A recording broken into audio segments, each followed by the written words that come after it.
জয় গুরু। পরম প্রেমময় শ্রী শ্রী ঠাকুরের রাতুল চরণে আমার শতকোটি প্রণাম এবং আপনাদের প্রতি প্রত্যেকের আমার আনন্দিত জয় গুরু। আজকের আলোচনার বিষয় হলো শ্রী শ্রী ঠাকুরের প্রত্যাশা। অজানা কিছু কথা জানতে ভিডিওটি শেষ পর্যন্ত দেখুন।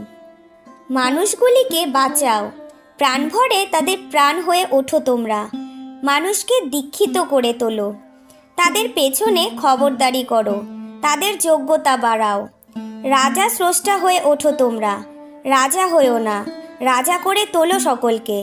একটা মানুষও যেন যোগ্যতায় খাটো না থাকে, প্রত্যেকেই যেন তার প্রবণতা অনুযায়ী সমর্থ হয়ে ওঠে।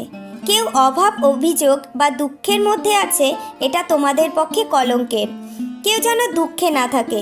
প্রত্যেকটি পরিবারই যেন সুকেন্দ্রিক, সুসংহত, সুবিনায়িত হয়ে ওঠে। স্বামী স্ত্রী, পুত্র কন্যা, ভ্রাতা ভগ্নীকে কেমনভাবে চলবে, কে কার প্রতি কেমন ব্যবহার করবে, সে বিষয়ে সকলকে সুশিক্ষিত করে তোলো। জয় গুরু। শুধু ভালো মানুষ হলেই হবে না, আদর্শে অটুট থেকে মাথা খাটিয়ে চলা চাই।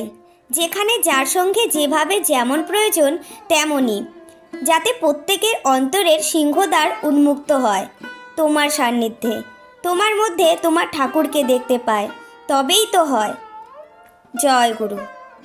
আমি জানি আপনাদের প্রত্যেককে নিয়েই আমি, এমনকি কুকুরটা বিড়ালটাকেও পর্যন্ত এ থেকে বাদ দিতে পারি না।